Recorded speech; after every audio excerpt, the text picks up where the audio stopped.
Welcome to Mind Over Matter.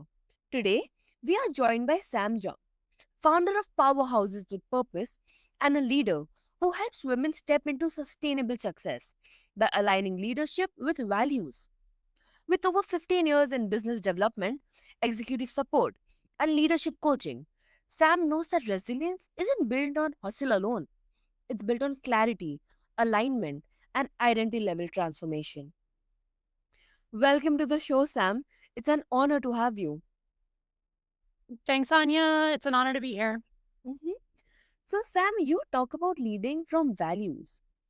Why do you believe values are the foundation for resilient leadership?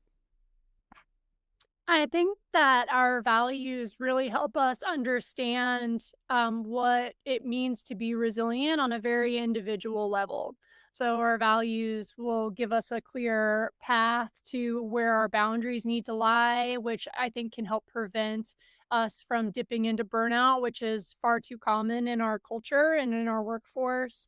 I think it can also help us, keep from overcommitting ourselves, from allowing others to you know, kind of project outdated leadership norms and programming onto us. And especially, as far as women in leadership go, the whole women are to be seen and the idea of staying in your lane, those are still dynamics that are alive and well in a lot of work cultures. And so by understanding what our personal values are, we can really help relate to ourselves and understand what we need on an identity level or even down to our what our nervous system needs in our work environments and in leadership. And at that point in time, it makes everything more efficient, from the decisions that we're making to partnerships that we say yes or no to, and even, helping to identify where our priorities truly lie. Yeah. And was there a time in your own career when you realized you weren't aligned with your values, and what changed after that? Yeah, I mean, I recognize that in cycles, Anya. So, throughout my life and throughout my career and working in different industries and under different leadership, I would catch myself in cycles. And even from a place of, prior to growing and understanding of my personal values, and then even after exploring and really understanding what my values are, evolving as they might be. But how hard, even with that awareness, it can be to really ensure that the decisions that we're making and the leadership that we're embodying is really committed to embracing those values. And so I learned that multiple times, always through signs of physical burnout, where the lack of boundaries that I had, lack of self-worth that was just in my internal programming and part of the identity that I had let be, you know, wired into me. Those manifest when we're not listening to those, they will manifest physically. And in my habitual cycles and my experience with lack of values driven leadership, that's where it would land me, was in illness. And sometimes, 1 to 2 weeks out, where I just was on the couch and my body had forced me to stop because I wasn't listening to my cues or honoring my values in the amount of overproving or performance driven, habits that I had in work. And so, even once I had, years ago, a clear understanding of my values, to really rewire my identity to be someone who is committed to my values over anything else in leadership, I think that's a process. And I think that it takes integration and it takes discipline and it takes quiet and stillness to really take inventory of where we are. And that's something that I do to this day to make sure that I'm staying in alignment with my values and true to myself.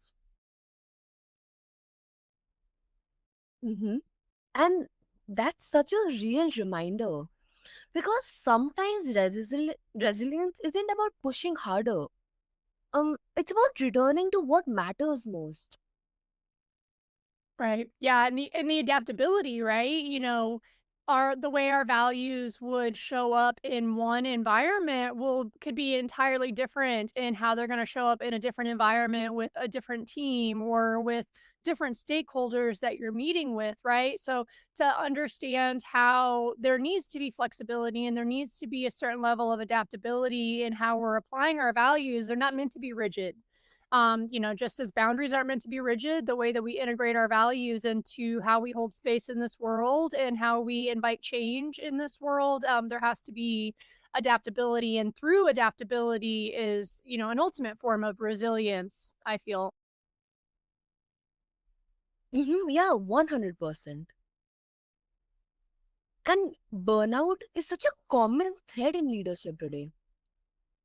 How does values based leadership help break that cycle? Yeah, I mean, burnout is largely rooted in diverting from our individual needs. And a lot of times traces back to ideas that we have about ourselves and our self-worth, self-respect, trusting ourselves to make the decisions that are best for us. Trust in the process of the universe really in a larger scope of things that, the right people will come our way when we choose to be courageous enough to say no to those that aren't that. And so, that in itself is a process again, but one that requires commitment. And so with burnout and the way that it can reduce those symptoms and really be a preventative measure from burnout is just helping us understand when we're overstepping our own edges. So, life isn't meant to be led entirely free from discomfort, but it's like understanding where we meet our edges of comfort and discomfort and the why behind why it's uncomfortable.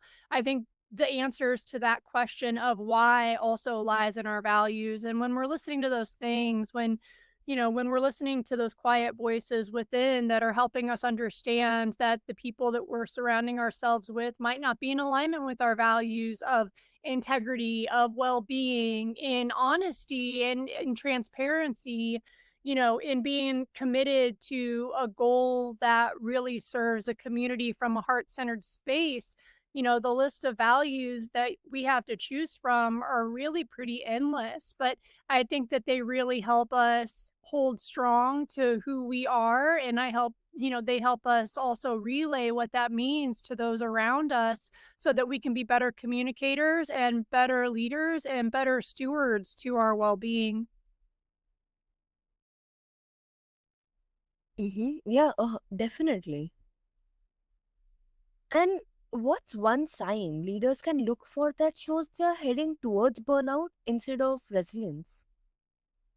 Yeah, I mean, common signs of burnout are just kind of dissociating ourselves from our work environment, or there's this term here that is such a like I noticed it'd be a triggering thing for me, but just the Sunday scaries where it's almost become this term for people who on Sundays are basically removing themselves from their present moment and from the joy that they have the opportunity to create in those times away from work.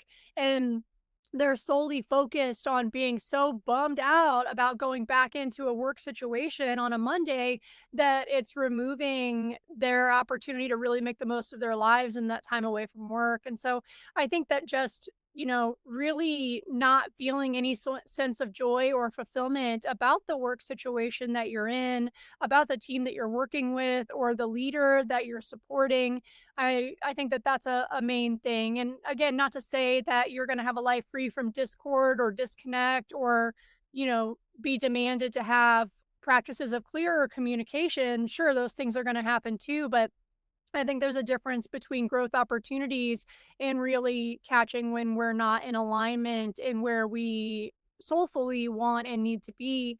And so I think that dissociation and dissatisfaction with work is a primary factor. Another one, obviously, is chronic fatigue. So it's one thing to be, especially we have so many mothers who are primary caregivers at home to their children, but also to their other family members, and then working full time jobs and working through this shift in paradigm that we're experiencing, where women are trying to prove as a collective that they're equally as important, if not more so, than the roles that males are holding in the same light. And so there's so much proving at the root of that and so much overcompensation, and it's just becoming expected. And so that chronic fatigue is a different thing than just, oh, I didn't get much sleep last night. But when you feel like you need a nap at any time of the day, or when you feel so pushed to an edge of your emotions that you're easily triggered into irritability or aggression or sadness, those are all cries out from our internal ecosystem that something is awry and really needing our attention, that we're largely out of alignment deep within. And it's up to us to listen to those cries so that they don't become screams, at which point, those screams tend to show up again physically in sickness, in autoimmune diseases, in, so many ways now that are scientifically proven that long periods of chronic discord and dis-ease within the mind and body will show up as. And so, they're really whispers. Those signs of burnout are whispers to us, to really slow us down and call attention to where it actually needs to be. Yes, and that feels like a lifeline, helping leaders catch themselves before they hit the breaking point. Yeah, absolutely. Yeah, and nobody else can do that. I think that, so many times, even in my personal experience, the people that mean the most to me and the people who can, have learned to witness those signs of burnout when they're coming on earlier onset throughout my experience, even when they might notice it and say something, at that point, the momentum feels so fast and the undertow so strong that it's almost hard to catch. And I think that that's why it's important that we are able to hold ourselves accountable equally and more so, because those around us they're seeing the effects of burnout as they're reaching the surface. But we know individually long before that within, when we're feeling out of touch, out of tune, and going down that slippery slope into those cycles of burnout. Those don't just come out of nowhere, but they do require us to take heed as they do. For sure. And you work with high performing women. What unique challenges do you see them facing when it comes to leading with authenticity?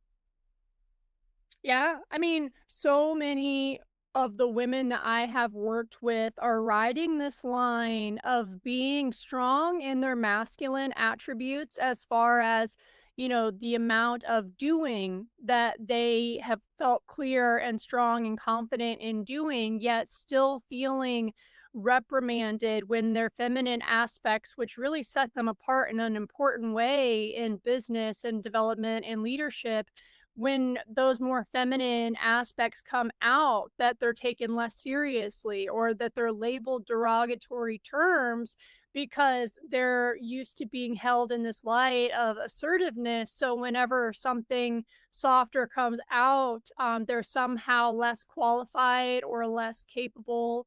And so there's a lot of that felt need of hardening up and afraid to be vulnerable in those situations, because largely in this culture, we're taught that vulnerability and emotions are weaknesses. So, for the high performing women that I have served and worked alongside, there is a lot of that expectation still to not let vulnerability show through. And in disregarding and trying to lock up those basic parts of who we are as, humans that came into this experience from a more feminine dynamic naturally, to really congest those and make them feel like they're less than, it becomes impossible for us to not have a layer of our identity that feels less than. And so I feel that's a common denominator that I've seen in a lot of the high performing women, that as tough as they might seem on the outside, there's a big insufficiency within, because they feel they can't be their true authentic selves in worry that they're going to be considered inadequate for their roles that they've worked so hard to gain.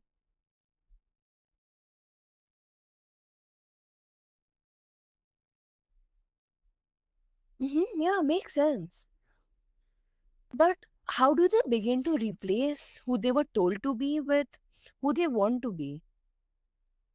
Yeah, I think there's so much work that gets brought to light around self-worth that a lot of people push off to the side because there's a lot of there are a lot of narratives that we have to really sift through and really go into the muck of how far back we were taught that we're less valuable or not worthy of one thing or another to really help us understand this habitual pattern that we have in our perspective of ourselves now, even in leadership and even in roles that, a lot hold to high regards. And so, a lot of people feel confident, but that doesn't mean that they feel worthy.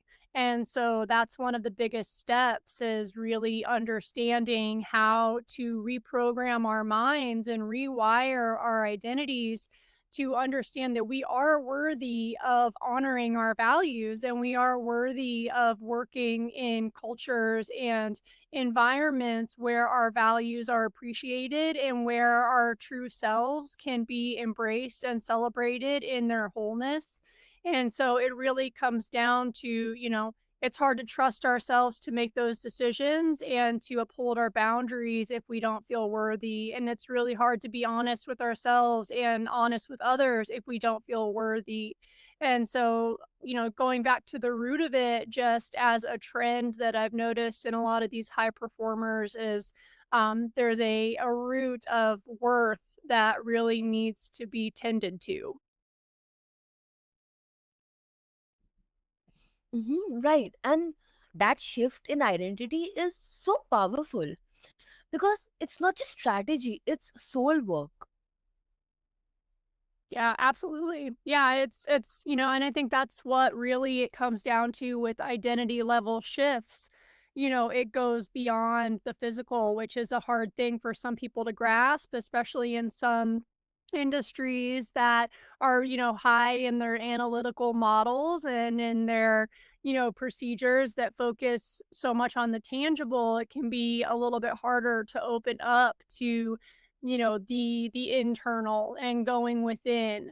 And so, whenever, especially if I meet people who are in like tech or who are, in accounting, even where there's a lot of analytics at the forefront, for those that are into doing the work around values integration and operationalizing their values, it's always really impressive to me because the energy within that space and doing this deep soul driven work are, kind of yeah, it's like a dichotomy in that way.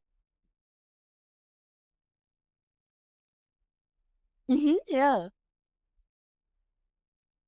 And the future of leadership is evolving quickly. How do you see value driven leadership shaping workplaces in the years to come?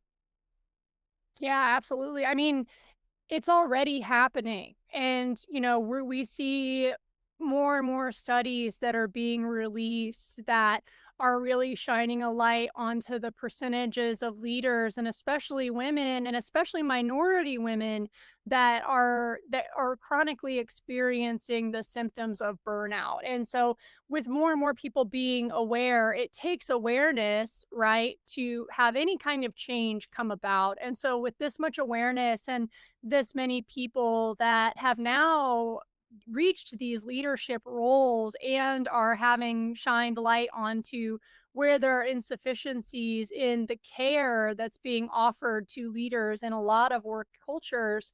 I think we're seeing those shifts in how women are showing up, how women are saying, no to responding to emails and to messages outside of business hours and are, going offline when they're having vacations with their families because they know that that's a value and that they know that's one way that they can prevent these cycles of burnout is to do such things that align with their values in connection, in family time, in, accessibility.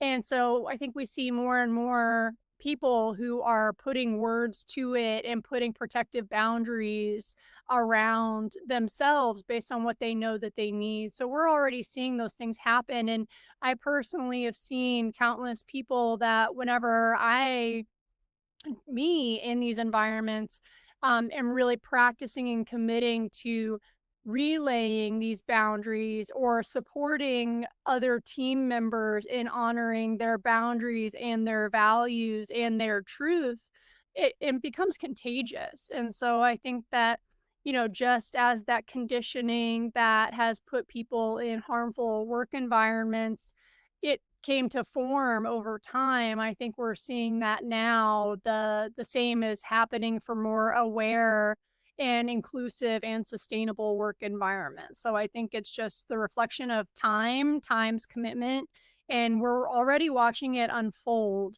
And so I think that there's a lot of trust to be spoken into as far as, if we can embody and practice what we want to see more of, then it's unavoidable that more of that will occur.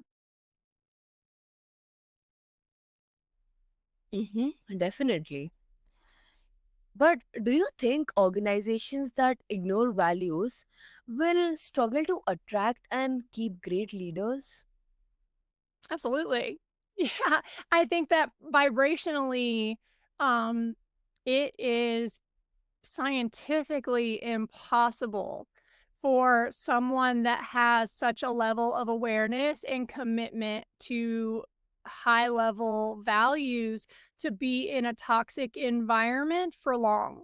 So either, one thing or another will come about that is either going to drag them down to reach the frequency of the environment that they're choosing to keep themselves in, or they will slowly shift away because they can't maintain that frequency and be in such a low frequency space.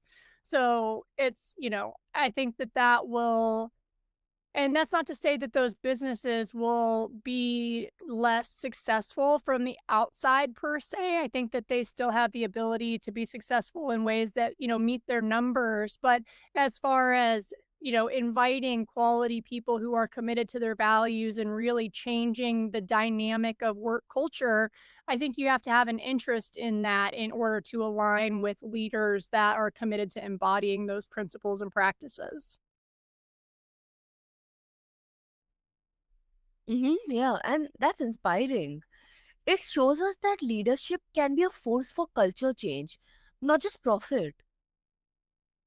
Yeah, absolutely. Yeah, it literally shifts a frequency when we are, it's like anything else. If we're looking at the circle of emotions, the diagram that we all have access to just, Google it, the wheel of emotions, and we see on there the different basically frequencies of those emotions. And if we are committing to focusing on and prioritizing and embodying values that have a higher frequency, we show up as a higher frequency. Therefore, our ripple effect in the world, in every encounter we're in every project we align with, in every business we start, that frequency is built into what we're preparing to steward and see through. So it really is shifting dynamic, it's shifting cultures, and it will overall shift the frequency of the paradigm that we're navigating.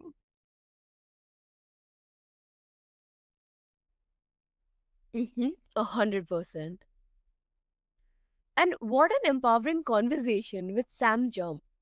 She's shown us that resilient leadership isn't about endless endurance, it's about alignment, authenticity, and choosing to lead from who we truly are. If you are ready to reimagine your own leadership, start by clarifying your views and let them guide your next decision. Share this episode with someone who needs a reminder that resilience is built from the inside out.